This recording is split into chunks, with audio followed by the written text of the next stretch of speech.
अशोक जी, नगर निगम चुनाव में आप अनुसूचित जाति से हैं, क्या आपकी तैयारी है?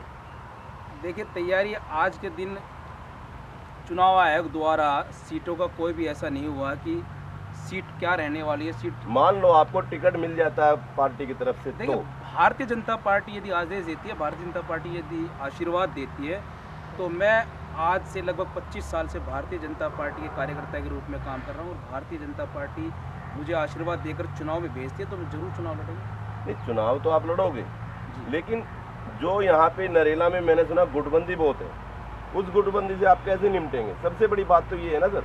देखिए, मान लो पार्टी ने आपको सिंबल दे दिया, आप सिंबल लेके आ भी गए मैदान में, गुटबंदी से आप कैसे खत्म करेंगे? ये जो बात आप कह रहे हैं गुटबंदी, भारतीय जनता पार्टी में कोई गुटबंदी नहीं है। और खासकर मैं अपने नरला विधानसभा की, पूरी नरला विधानसभा की बात कर सकता हूँ कि भारतीय जनता पार्टी में कोई गुटबंदी नहीं है। सभी भारतीय जनता पार्टी कार्यकर्ता एकजुट है। किसी का भी टिकट मिलेगा यहाँ भारतीय जनता पार्टी की नहीं, मैं स्पेशल आपके लिए कर रहा हूँ। अगर टिकट आपको ही मिला तो क्या आप जीत के आएंगे?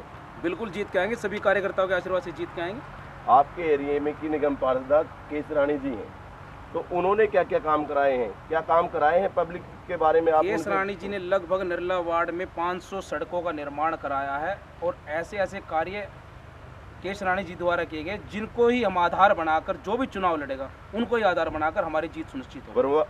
पूर्वांचली जो वोट हैं, जहाँ पे पुनर्वास वाले रहते हैं, वहाँ तो कोई काम नहीं नजर आता। नहीं, सारे पार्कों में गंदगी पड़ी हुई है, सारी नालियाँ भरी हुई हैं। पुनर्वास के जो लोग हैं और जो आप भी जानते हैं, अच्छी भली बात ही जानते हैं कि जो हमारे पुनर्वास के भाई हैं, वहाँ पर कार्य दिल्ली सरकार करती है, दिल्ली सरकार के अधीन वो एरिया आता है। लेकिन उसके बावजूद भी हमारी निगम पार्षद केसरानी जी और हमारे विधायक जो रहे, कुछ ही उन्हें समय मिला और पूर्व विधायक होने के बाद भी उन्होंने ऐसे ऐसे कार्य वहाँ किए, मशक्कत करके दिल्ली सरकार से भी लड़के वहाँ कार्य कराए और निगम से भी कार्य कराए। यहाँ तक कि कुछ संस्थाओं का सहयोग लेकर भी पुनर्वास बस्तियों, जैसे मैं आपको उदाहरण दे सकता हूँ, जैसे कि हमारा यहाँ पर जवाहर झुग्गी कैंप है, वहाँ पर कुछ 1-2 समरसीबल लगाए गए और वो समरसीबल ना तो किसी सरकार के से लेके किसी संस्थाओं का उन्होंने सहयोग लेकर वहाँ समरसीबल लगवाए। ऐसे ऐसे कार्य उन्होंने किए, कार्य क्षमता उनके अंदर थी, कार्य करने की जिज्ञासा उनके अंदर थी, इसलिए उन्होंने हर कार्य को पकड़ के अच्छी तरह कराया। नहीं, मैंने सुना है ना, वहाँ पब्लिक चिल्लाती है, पब्लिक बोलती है कि हमारे यहाँ पुनर्वास में नेता आते ही नहीं है।